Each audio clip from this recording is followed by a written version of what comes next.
Hi guys, as Kent mentioned, I'm Joseph Little. I've been with MSC for just a little while now.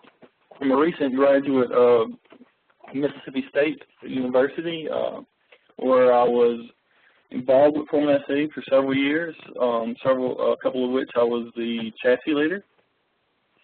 So, and then of course I also I cut my teeth on atoms in Formula C. So I taught myself. My first year or two of experience with the program was in Formula SA. So in addition to, of course, designing, doing various car design tasks and leading projects like that. So today I'm going to talk a little bit about how to use the resources available to you, primarily the, other than the FSAE database. Then I'm going to talk to you about how to run simulations with the Formula SA database. Then I'm going to talk about modifying it to represent your car. Mostly today we're going to talk about running basic simulations and how to modify the templates to represent your vehicle. At the end we're going to touch a little bit on some design analysis and some tasks you can perform once you have your vehicle defined. But that's kind of a more advanced topic. Between here and there, you have a good bit of modeling work to do. And then, of course, once you have your car modeled, you want some sense of validation. So you have some validation work to do with some simple simulations. And hopefully in the near future, there will be a more advanced SimAcademy where we'll talk in depth about some advanced car modeling and maybe some more advanced design analysis. And then, of course, at the end we'll have a question section.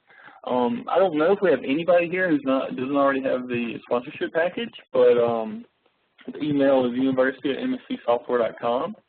I think it's mostly a painless process. You just send us a letter saying you're interested. We'll send you a packet of information, and you sign up. I think in return you have to do a little paperwork and give us a logo in your car and the website.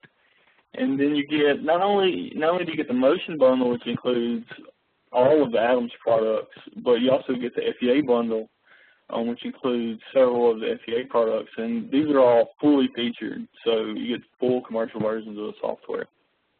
As opposed to the student edition you may have heard about, which is a limited version of the student edition, which, however, is available for just for free through a much simpler process to students. So, just general strategy for Adam's car.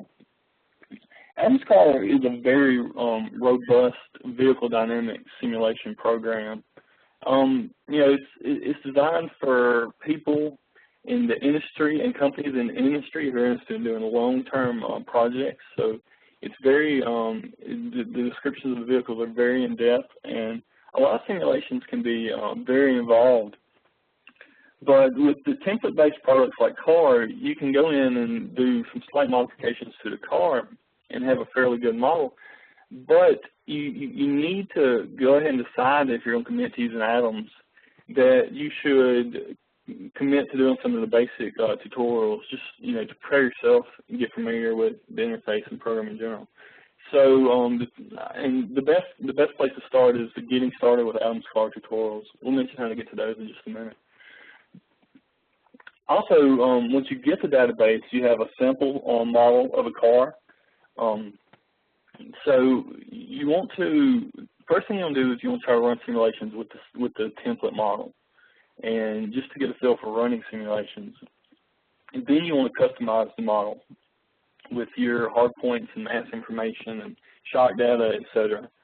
And then you want to try to do some simple simulations and see if you can replicate how the car is behaving, get some validation, get validated a good model. Then you can start moving on to some of the advanced design tasks.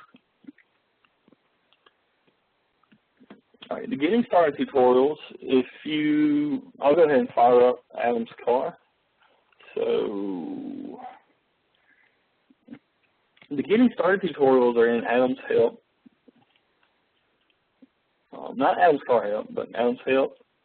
It'll take you to it'll take you to, so getting started. Here's this getting started, and actually, you know, we have getting started sections for each of the Adams products. One we're interested in here is getting started with Adams car. And you'll see several, these are walkthrough tutorials, so you can start from never having used the program before, and you should be able to walk through each tutorial. I actually recommend going through all these tutorials.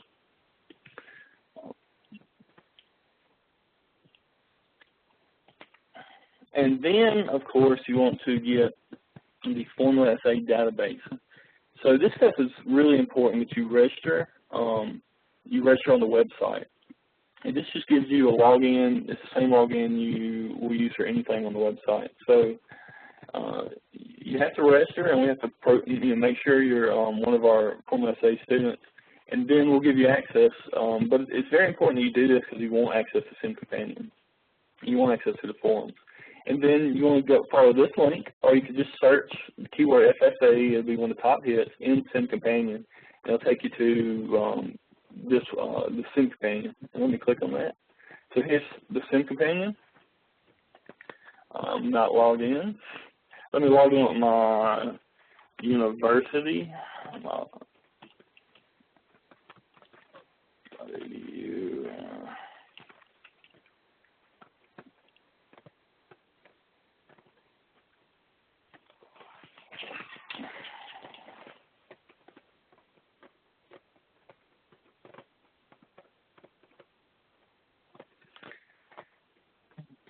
Taking a second. Okay, so I logged in. This is my old university account. You can see it recognizes me as an academic user here. And this is a typical knowledge-based article.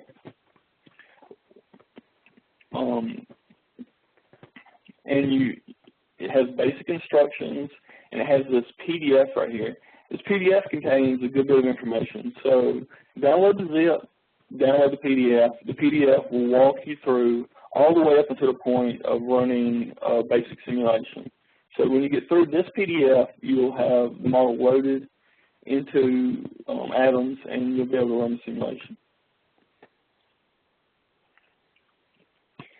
And for future reference, you can refer back to this slide. And by the way, this webinar and these slides will be available on SimCompanion after the event. At some time after the event, they'll become available. So here's the general, Kent mentioned this, and here's the general strategy for when you get stuck in car. You should go into the help docs, start at the table of contents, and work your way down to the topic you're interested in. Also, you can use context help. In any dialog box in Adams, you can hit F1, and it'll take you to a page specifically talking about what each of the fields in that box wants. And of course, you got a text search and index. And if I couldn't figure it out from there, then I would go to SimCompanion and use a keyword search in SimCompanion to see if there are any articles discussing what I'm interested in. And if that still didn't pan out, I would go to the forums Ken mentioned earlier. And in the forums, there is a specific, you could search all the forums. So you could search the commercial forums, all the industry users. They share the same forum. So you could search all the posts, or you could post yourself in the university section. And in addition to the support people here at MSC, we have experts from other companies that also go in there and answer students' questions. So that's a very good resource. And then, of course, you can have, if you really get stumped, you can have your designated contact send us a service request. Okay, just let me look here. So just a basic overview of the file structure in Adams. We got templates, which define the fundamental pieces of your car. And so at first you won't have to even edit the templates. The templates are what your car will have in common with the database car when you get through. You're probably not going to rearrange your A-arms or reconnect things or change the fundamental way the system works, most of what you're going to modify falls into the category of subsystems. And subsystems are just basically copies of templates, have their own hardpoint locations, masses, and property files. And so a subsystem would be, or a template would be like a front suspension template. And then you would make a subsystem from that template, and you'd have a front suspension subsystem. You would assemble those subsystems into an assembly, and then you would test that assembly with the test rig. And so you'll see more of this as we go through the session. So two main types of simulation are going to be the suspension test rig, where you get a front car assembly. This may or may not have a steering system associated with it, and you import it into the suspension test rig, and you actuate it, either quasi-statically or dynamically, and you look at your suspension kinematics and dynamics. Then, of course, we have full vehicle simulation, where you assemble everything needed to define the vehicle, and you drive it around. So, first of all, we're going to do some suspension test rig analyses with the default front suspension. So let me switch over to car. So because you follow the PDF mentioned on in the article, you have, when you got a file open assembly, you now have the FSAE MD 2010 database in your session. And so when I go to open assembly, I can click this, and I can open FSAE front with steer. And click apply, and that opens up. So here we have a front end of a car, pretty much. So this is an assembly. Like I said, it's made up of subsystems. So if I look at just the front suspension, so display subsystem front suspension, that's the front suspension. I combine that with steering and a roll bar, and I assemble it into a front suspension assembly. And also, when you probably won't have to create this. You'll just update these files and it'll represent your car. But when these are created, it assembles it with the test rig, which for the most part is just definitions and relations. But we do have some graphics to go with the suspension test rig, so that when you simulate, when you move the wheels, you actually see these actuators move up and down. The test rig itself is a little bit more complicated than that. The test rig communicates with several parameters in your subsystems to output results. And so whenever you do parallel wheel travel or opposite wheel travel, we'll have lots of data automatically output. And that data is recorded by the test rig. So let's do a basic opposite wheel travel. So we'll come up with output prefix. Anything's fine here. We'll just do, we'll call it opposite. Number of steps. So basically what it's going to go from the bump out, it's going to go from this bump, so 20 millimeters, to this rebound, negative 20 millimeters. And this is a quasi-static analysis. So the number of steps is how many output steps do I want in between. Let's say I want 10. We see the steer position. You have options for deciding whether the steering wheel stays fixed or whether it's free to rotate.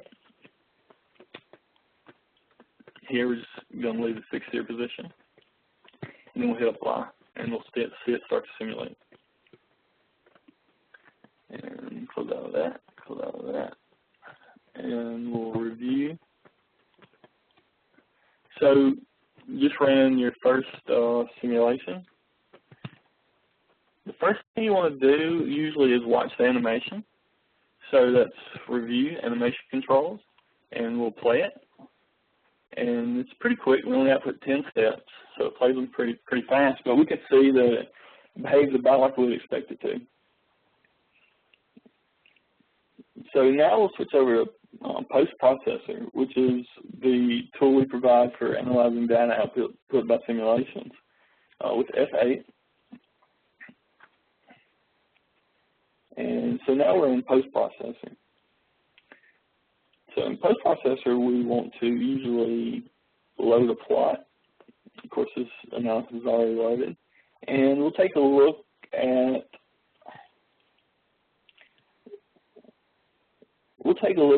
the, let's see. We'll take a look at the ride rate through our simulation. So I just created the plot. I select the request I was interested in, the component left to right, and see the independent axis selected here is time. So it plotted my ride rate versus time. And you see there's several, but there's 30 to 40 different data you could plot for the suspension test rig. And also, if you go to plot, create plots, you'll see the plot configuration. And when you do get started with CARD, there's a tutorial that has you automatically create plots and manipulate plots, and that's very useful. But you can load a plot configuration file that it's a previous definition of several plots, and you can just load it and have them there very quickly. So we'll look in the shared database. The shared database contains a lot of common material, not specific to Formula FSAE, but a lot of it's still very useful. If you look in here, there's MDI suspension short, and we hit apply, and that automatically generates several graphs. We got camera angle versus wheel travel, caster moment arm versus wheel travel, etc.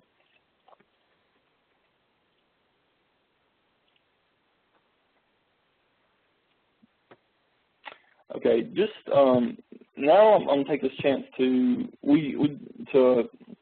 talk about where some of the output files go. So if you generate an analysis and you just switch over to post-processor, it's there, and that's fine. But just for future reference, all these output files go to your working directory. So my working directory is right here in this folder, and you see I just created these files. And these files, so if you ever need to retrieve them, that's where they'll be. I believe when you go through getting started, it'll talk about working directory and where and how to set that. I think by default it's usually like your username. Your username is my documents folder.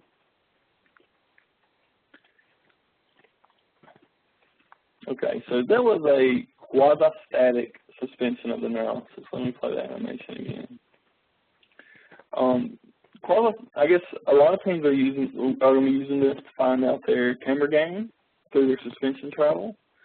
Be looking at bump steer and several other really important things.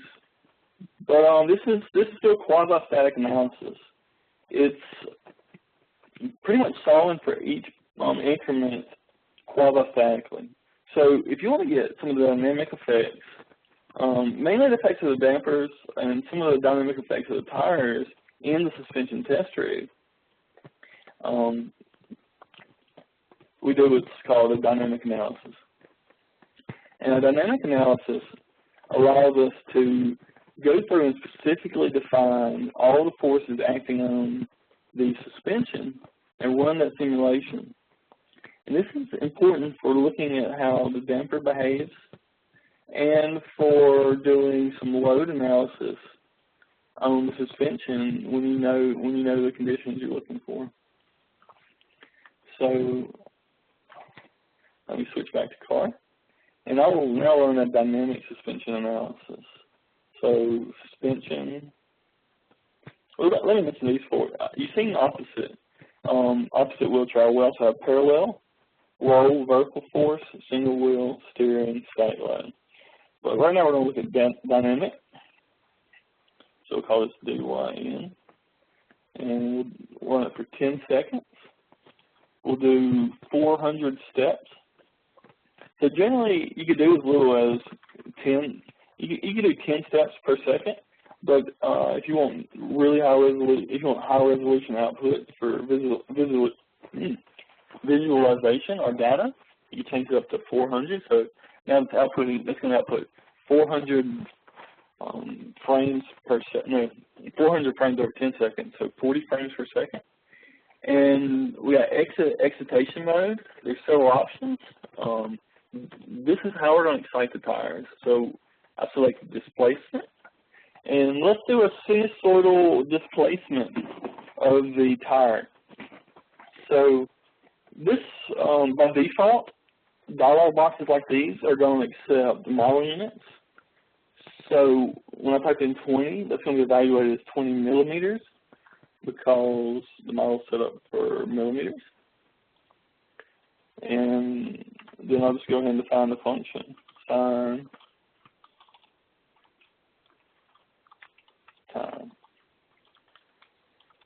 And so that's going to oscillate. I'm passing time as a variable to the sine function. So that's just going to create a sinusoidal input to the left tire. And to the other tire, I want to pass it a similar function, but I want the tires to move out of sync to represent rolling, so dynamic rolling. So we'll just add pi to that. So the variable pi, and we'll run the simulation.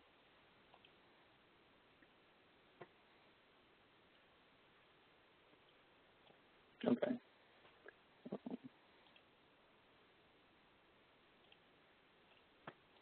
So again, we'll go to review animation controls and take a look. So it appears to be happening slowly, but it's actually it's playing at a fixed frame rate. So it appears to happen slowly because we increase the number of output steps, and you know, inversely, if you have a low number of output steps, it may appear to happen very fast. If you really need to see it real time in post-processor, you'll have the option to adjust the speed to it, outputs the correct number of frames per second. So I'll just show that real quick. We switch to post-processor and we'll load the animation.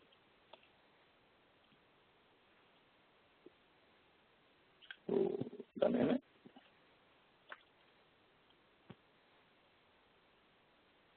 And we'll play the animation. Works.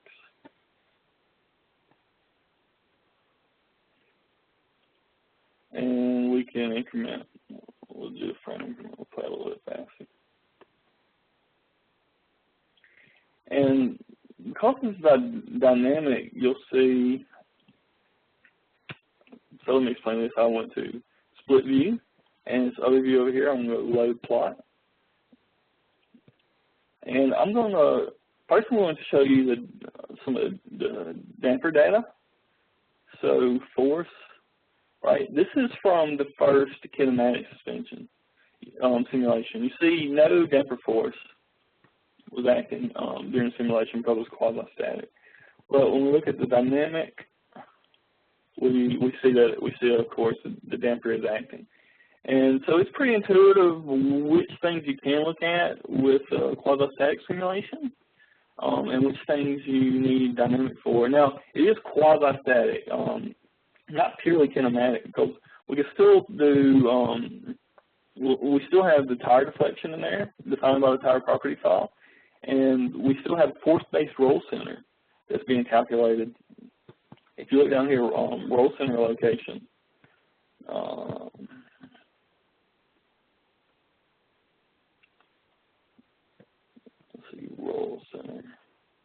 roll center height. the roll center height can be plotted with respect to wheel travel, or with respect to anything. It's one of the variables available to you, and that's I'm familiar with some kinematic suspension programs that use the instant center method to calculate this, but this uses a force vector based approach. And if you're interested more in how any of these are calculated, they each have pages in the help docs that describe their type of formulations, in case you're wondering about that.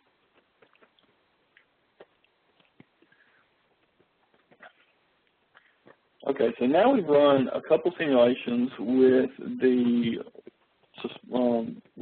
front assembly. We're going to look at the full vehicle assembly now. So we're just going to navigate to the Formula 2010 database and open up FSAE full vehicle.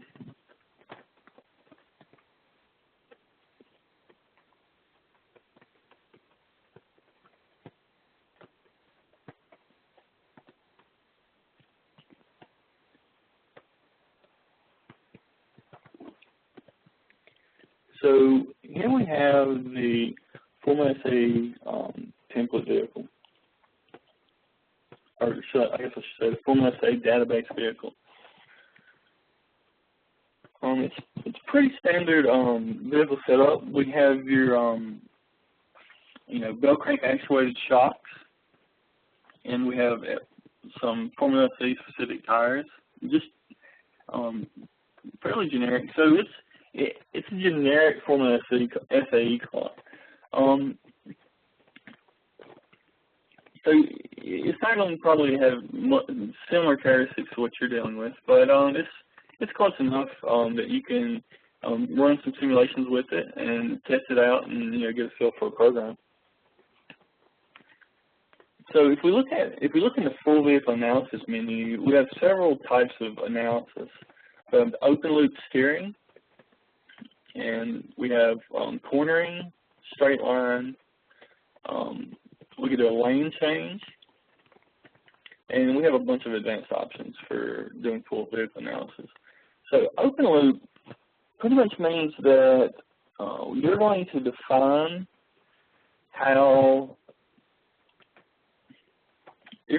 what the inputs are to the vehicle, and the Atom is going to apply those inputs, and whatever happens in the simulation happens.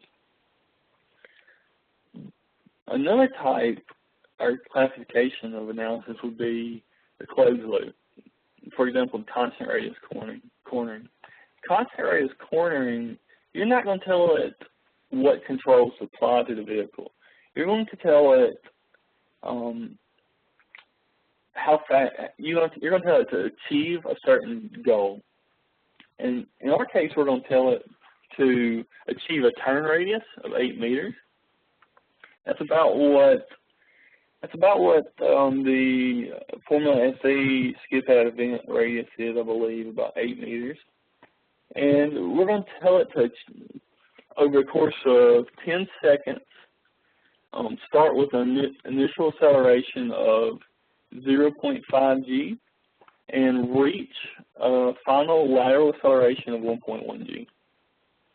We're going to have it start in second gear, and then we're going to have it not shift gears.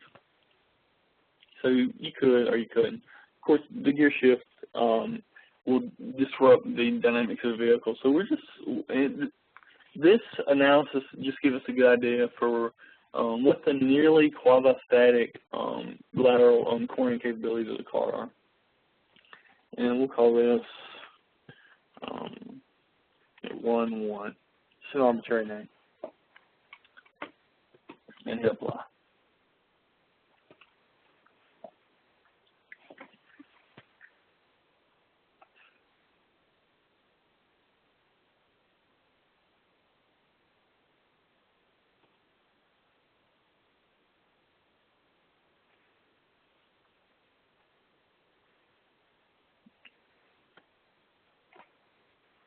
Okay.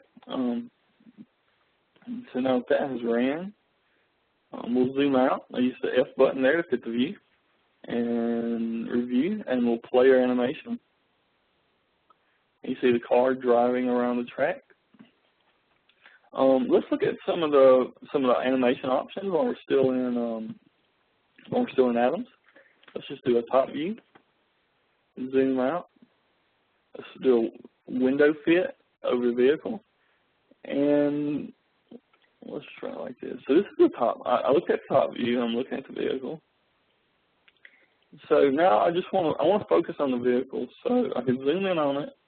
And I can do fix to base or base part, and I could select some part on the car.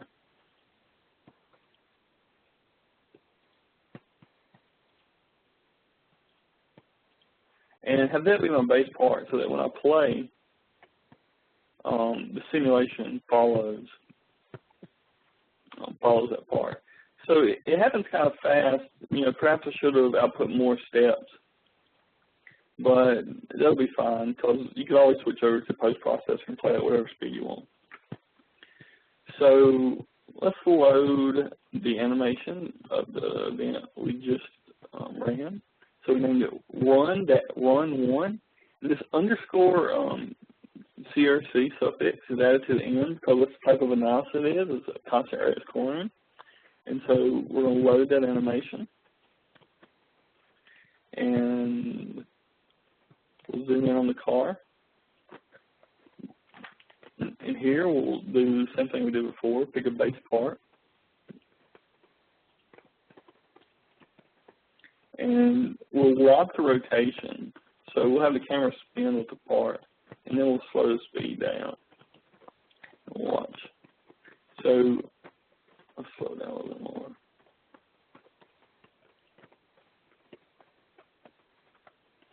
All right. So we'll play this. And so it's quite choppy. We didn't output enough steps. Let me go back really quick and rerun the simulation. And we'll output more steps.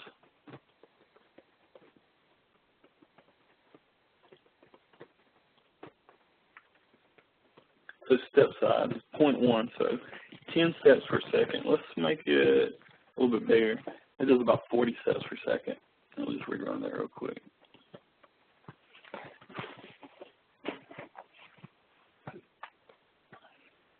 So step size is output step size, not solver step size. You don't increase the accuracy of your model by changing this number. That is a matter of changing. Hopefully you could just leave them at default to begin with. But later on you might want to research solver settings in either documentation or SimAcademy to look at that. But this is just output step size. And so this one as well seemed to go pretty well.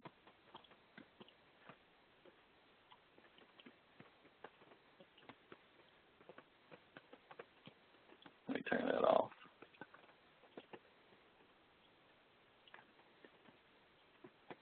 And let's play that.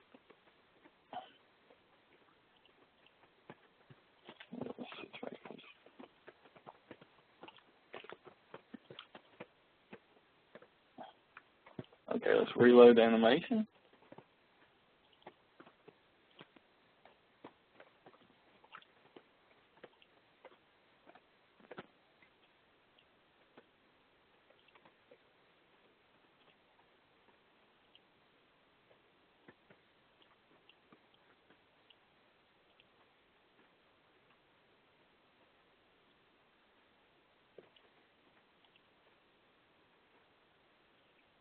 And if we look at the car, you notice at the very end of the simulation, it's starting to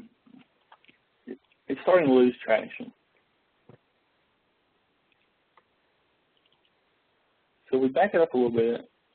Yeah, maybe it's a different animation. Test. Okay.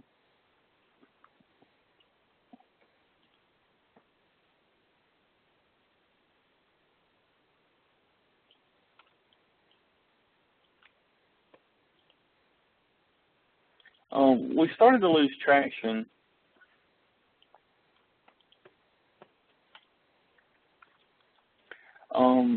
So we're going to take a look at the plot and see what take a little bit closer look at the loss of traction.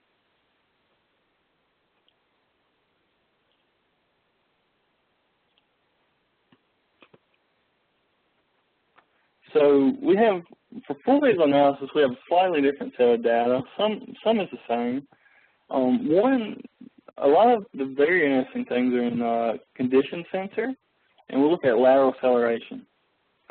And you can see the lateral acceleration, we peak out at about 10,000 millimeters per second squared. That's just slightly over 1 G. We didn't quite achieve the 1.1 G that we asked the car to. So we could find out more specifically why we didn't achieve that by looking at a set of data called the tire wheel kinematics. So we'll look at the lateral slip of the front left tire, and we'll look at the lateral slip of the rear left tire. And we could see here that we have a much larger slip angle on the front tire than we do on the rear tire. So that's indicative of understeer. And if we look back at the animation,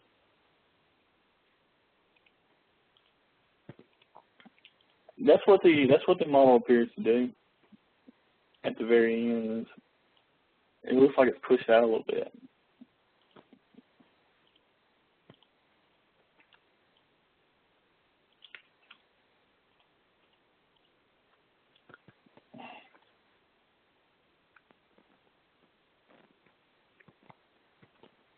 All right, so we've conducted a study, and we see that we've got some understeer in our car.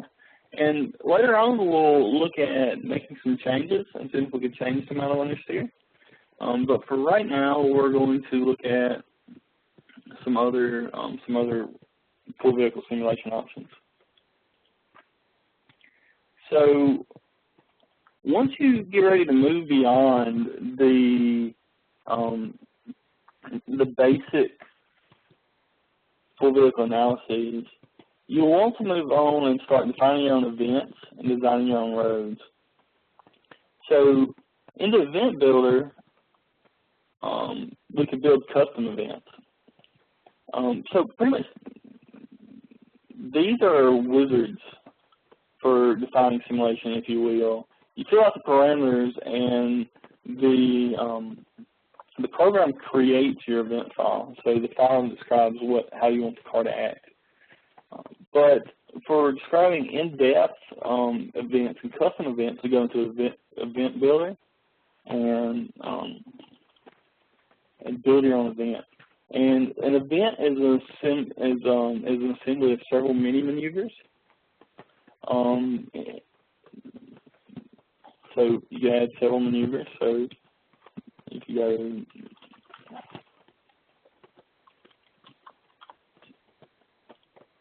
one maneuver after another, you go into the individual maneuvers, and you'll talk about what to do, how to control steering. You have the option between machine control, open control, or smart driver control, and you have the same option for all of the conditions.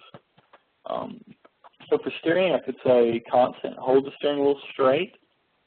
Flow, I could say machine, maintain, velocity. And if you look in the bottom, it'll tell you what units it wants it in. It wants velocity in meters per second. So I could tell it to maintain 10 meters per second. And if you look now, all of I could set the gear, clutch, all to machine, and they'll all work together to maintain 10 miles an hour, while steering does what I tell it to, because I didn't set steering to machine. I left it open at a constant value. So it could be, it's looking for degrees. It could be 90 degrees, or it could be a step function.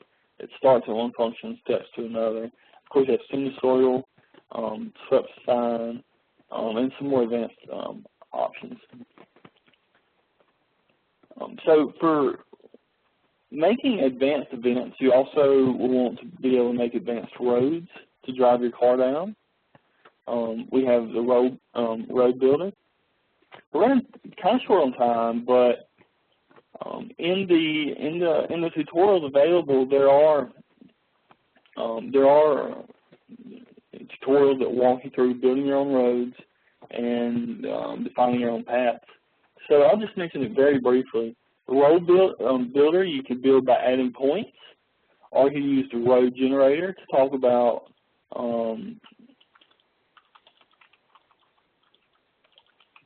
add a straight section of road type. And you double click it. A linear section of road starts here, ends here. Then you can add a curve. And curve, have it have these points. And then export the points to the table. And this road is not going to look great because I didn't bother to set it up. But show your road in PowerPoint, and it'll show you I've defined a road. It has a curve and a straight section. It doesn't have any width. Let me go to global, assign it a width of 10 meters. Again, you can tell it's meters because of the unit down here, and give the road some friction. Make it fairly sticky, and show the road in PowerPoint. This button right here shows in PowerPoint. And I have a road. I failed to use the transition feature, so we have a very sharp junction, but there's a transition feature to transition between your linear segments and curved segments. And you could generate a road this way. So you have the option of using the road generator, or you could define the road points in Excel and import and just copy paste the points into the road builder and define it just from points. Define the centerline points of the road. And once you have your own road, you could then use some even more advanced features, such as path optimization, where it'll calculate the optimal path for the vehicle to follow through a course. You talk about the maximum deviation from center line. You control that with the path width and the vehicle width. Then you talk about the corner cutting. You talk about corner cutting coefficients, and you weigh the various aspects that it's trying to optimize. And then you talk about your spacing, and you can, for whatever road file you generated, you can generate a path, optimal path down this road, and you can now run a smart driver analysis where you specify the road, you specify the course set out by the path optimization you just did.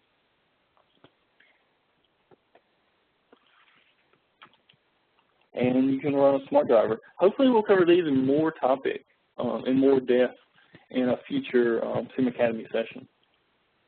I think we're just about out of time for today.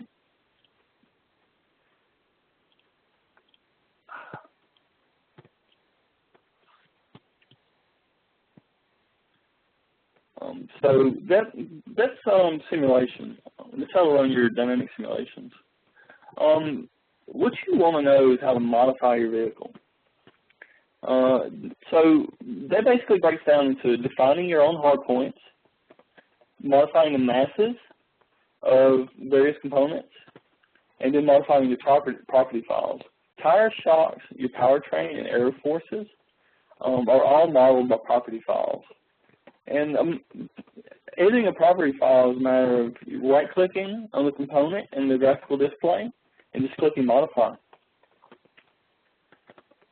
So, of course, hard points, you would open up the subsystem, you would open up your assembly. You could do it at subsystem level or assembly level, and you'll open it in a table. Will come up. So, hard points will be the largest amount of work you have to do for basic vehicle definition. And then, of course, you want to specify property files for springs and shocks. You see a curve editor here. You could import curves from any type of analysis you may have done on your shocks, or you could define basic linear springs. The tire properties, I know Tire Test Consortium is the biggest source of tire property files. You may already be familiar with it. They provide a packet that includes lots of information on several tires. One of the files, some of the files included are the PAC 2002 tire property files, and you could reference those directly using Adams. And those are very high fidelity tire models, so you'll get very accurate tire behavior in model if you reference those. And I'm pretty sure this is the website for the Tire Test Consortium right here. So if you just go there, or if you just search on the forum Tire Test Consortium, you'll find out plenty of information about that. Of course, there's in the engine subsystem, there's an engine torque curve and differential property file and engine transmission parameters. So I'm going to switch real quickly to car. View assembly, full vehicle. We have some, that's what it's. So I generated a property file earlier. It didn't come, I wasn't sure what happened to it, but this is the MOLA racetrack. And so I generated a path for it, and it had a time the car would, I could simulate the car driving down this racetrack. But for right now, let's just look at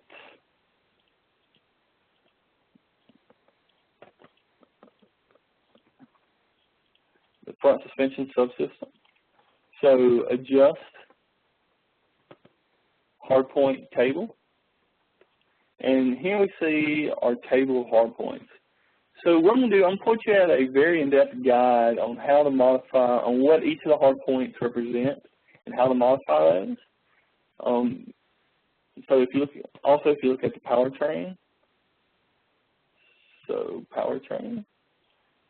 In the powertrain, in the adjust menu for the powertrain, you'll see engine torque map, the differential, you'll see parameter variable table. And this is where you'll input your gear ratios and various other values. Again, I have, let's see.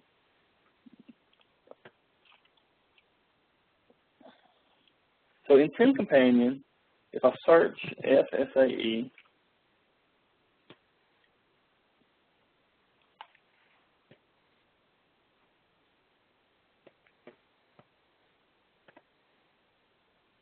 so maybe it's on the main page.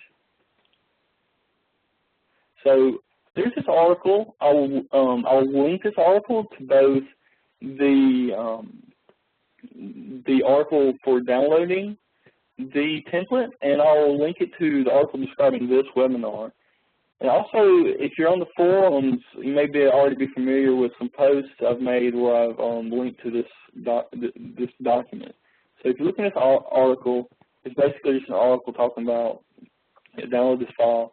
And so this is the Formula SAE tutorial that I authored back when I was a member of, at Mississippi State on the Formula team. And if you take a look at it, it's an in-depth guide at defining all of your hard points and several of your property files, your shocks, your tires, your springs, very in-depth, step-by-step instructions on how to model your entire suspension. And so I definitely recommend going through that. It looks like we're just about out of time. Let me slide through these real quick. Honestly, we could do, if I had time, I would show you the simulation where I go through and I modify the stiffness value for the front and roll bar, and I'll run the simulation again, and I overlay the plots. That's very simple. And then I see the difference in effect of adjusting the roll bar stiffness. You can actually, obviously you can get a good bit more performance out of it. You can, control the balance of your car, whether it oversteers or understeers. And for more advanced stuff, you could look into Adams Insight. There is in the help docs, there is using Adams Insight with car article. So if I just look in help,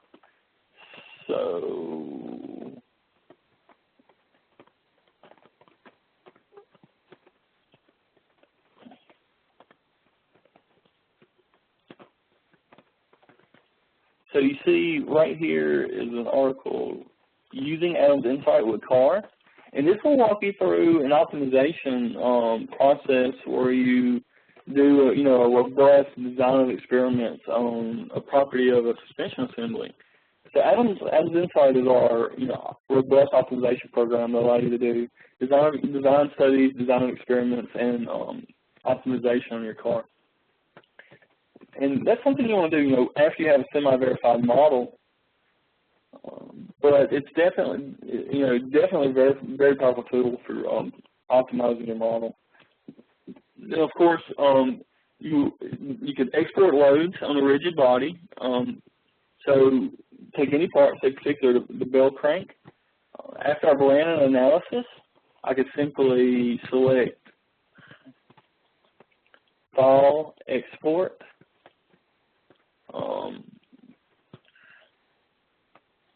FSAE loads, and I could export loads in Nastran, Abacus, or ANSYS format.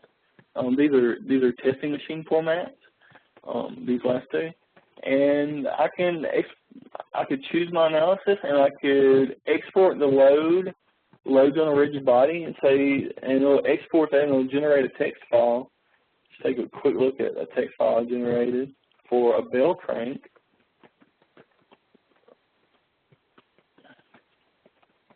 And so for that constant radius simulation, I generated this FSAE load definition file. So you could use this to do, you could import this into, say this is Nastran, so you could import this into Patran and use it to run an FSAE simulation on your part.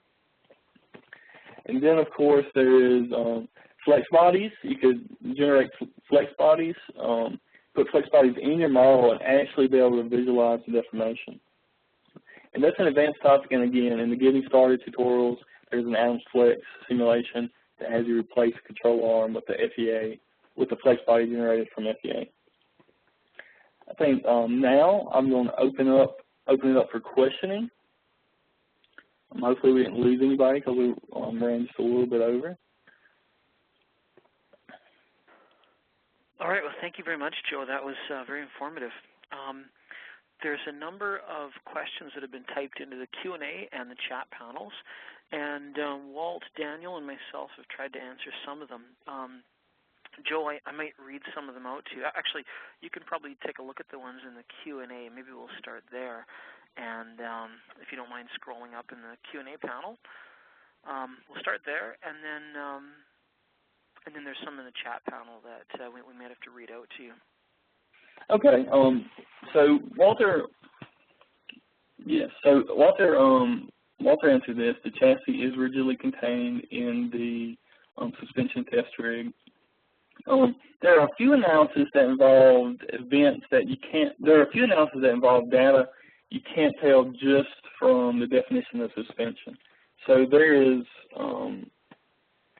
if you view your suspension assembly, so if you go to adjust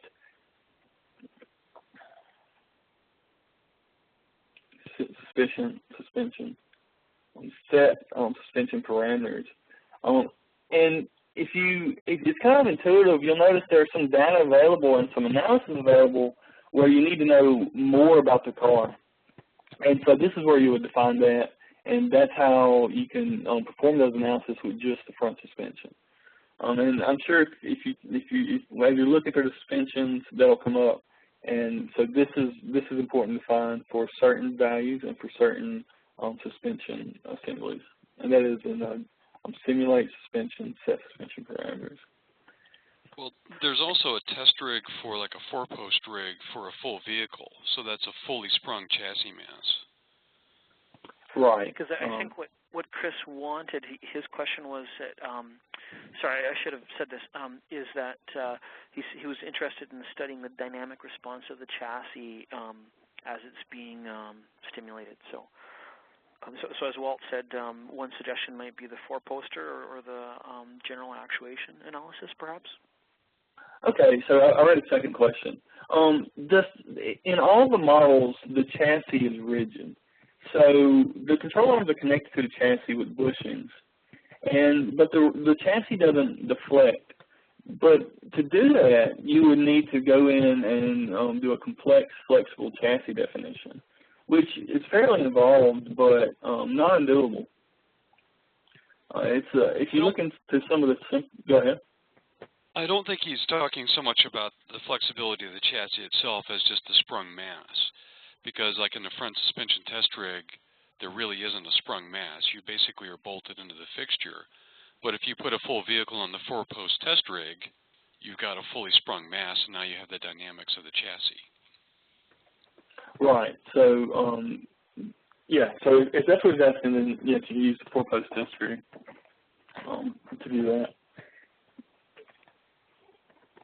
Can you graph lateral acceleration versus SWA? Can somebody type what SWA what they mean by SWA? I think that was, I'm guessing it's steering wheel angle. Steering wheel angle. Yeah. So yeah, you can. If we look at, so I guess I'll answer your question in general. You could plot any two.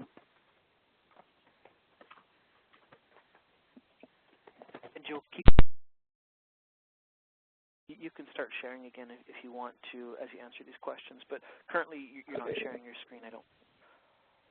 Okay, so yeah, just in general, in the getting started tutorial, they'll have you plot one point of data with respect to another. So you could plot any measure with respect to a different measure, and that's just a matter of in post processor.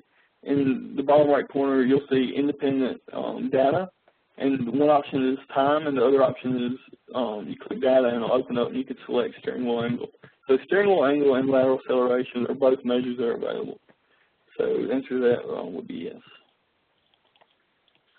Well, there's the age-old. Go ahead. Well, the next question is the age-old one: where do we get the tire properties? And I answer that sometimes you can get vendor data, and I know that in some years, some Formula SAE teams have basically pooled some resources and sent a set of tires off to a test lab. Where did you get your tire data for your team? Yeah, so if you go to FSAE.com and look at the forums there, there's a bit of talk. It was organized on that site, and so several teams got together and tested many of the very common tires to Formula SAE, and like you said, they pooled their money, and so now for a subscription, you can get access to tire data. The actual tire files are only a small part of that data. Just in general, this data is very important information to have for the design of a car in general. And so when you subscribe to that consortium, there's a fee, and it's considerable. I believe several $100s. You get a disc, and the disc has lots of information, lots of graphs on several tires, and also in that file are the tire property files that you can reference with items. And so I list the website. I think it's like Milken Research. But just a Google search, Tire Test Consortium, brings up the website, and there's a PDF on that website that you can search.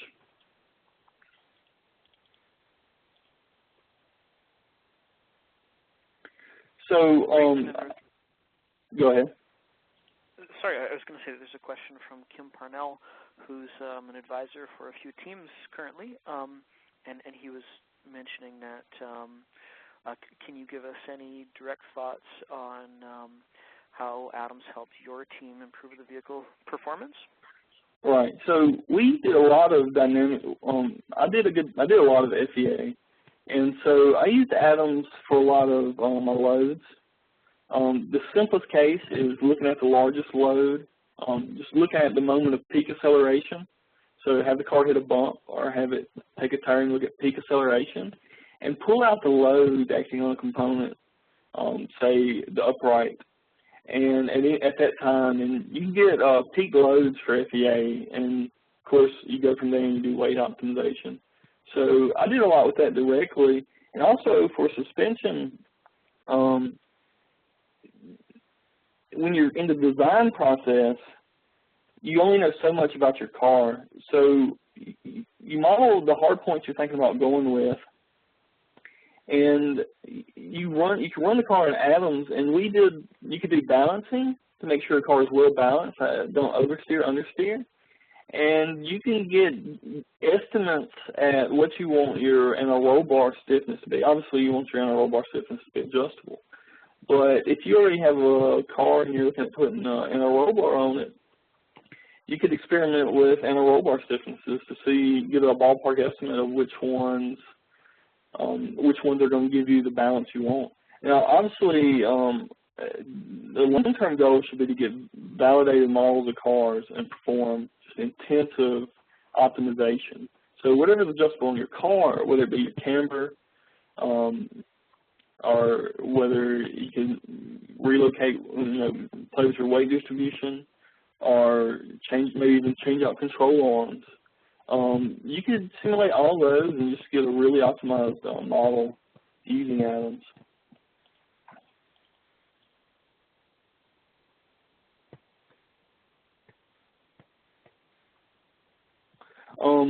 Yeah, Atoms is more involved than other programs. It's much more robust. It's an extremely high fidelity model, so you got to put a good bit into it. So a student should be prepared to invest a good amount of time in learning Atoms.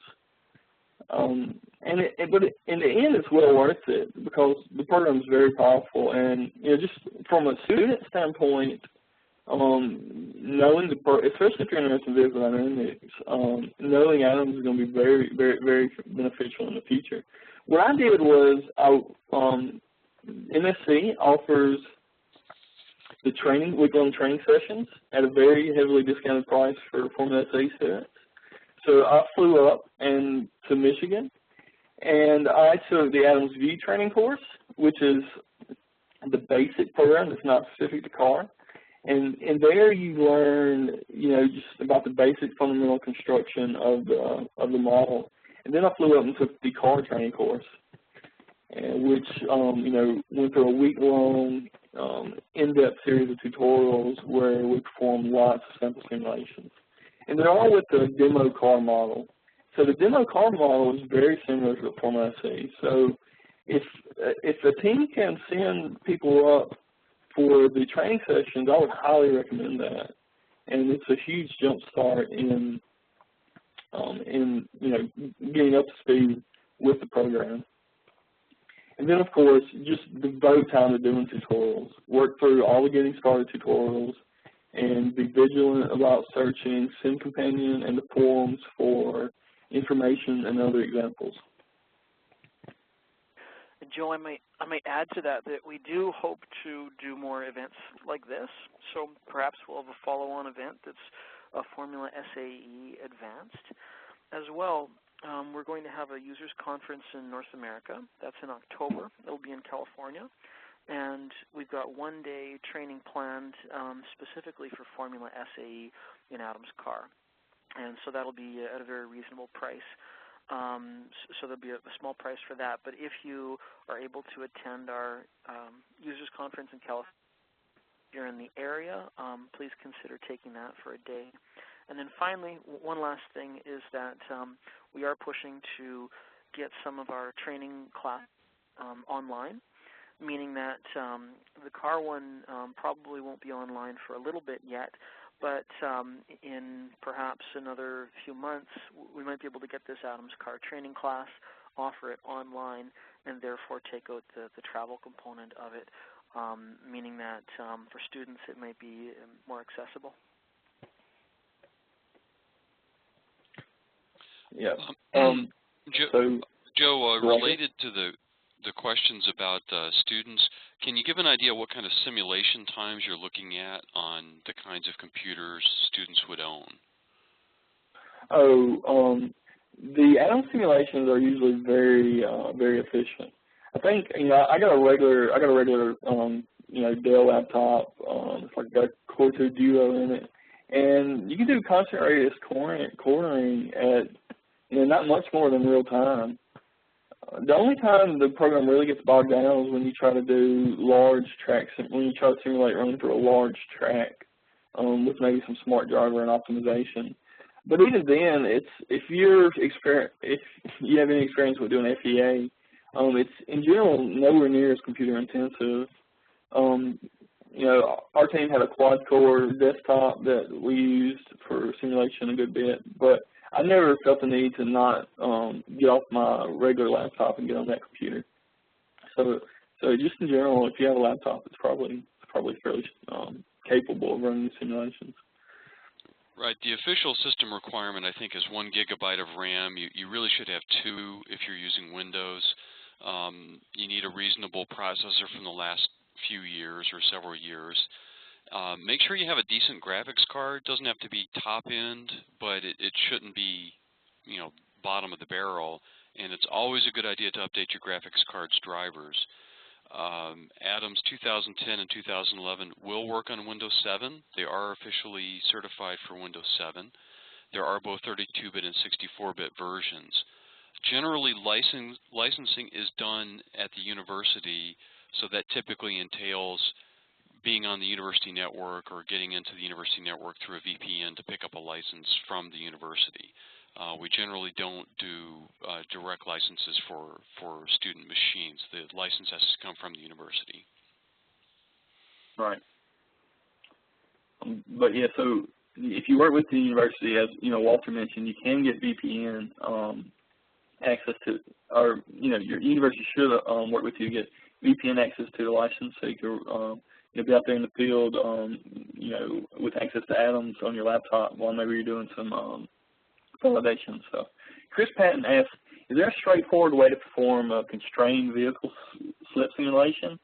So he wants to give the vehicle simulation slip and vehicle steer and measure lateral acceleration yaw and moment. So it's in the event builder, you can define your own conditions, and you could put the car into a nearly quasi-static, slowly accelerating turn until it reaches that slip. Then you could that would be your first mini maneuver. You can create an in condition that detects that, and then after that, you can hold it in that position using a second mini maneuver where you simply maintain velocity and steer angle. So it's a little bit more involved. You have to go and make your own custom event, but it's not that complicated. And I think that's all for questions. Yeah. So again, there was a question. Somebody asked about getting Mini-Baja templates, and it is available from a SimCompanion article. I posted the number in the chat panel, but all you got to do is go to SimCompanion and search for Mini-Baja template, and you'll get both the last couple of versions of Mini-Baja templates. You're right. So once again, thank you very much, Joe, for the presentation, and thank you, and Walt, for the moderation. Thanks, everyone, for your attendance. We hope to see you out in a future SimAcademy session. If you've got follow-on questions, please don't hesitate to take a look at our forums. This presentation should be archived within a couple of days, and you can find it in our SimCompanion knowledge base site. So once again, thank you for your attendance, and hope everyone has a great week. Bye now.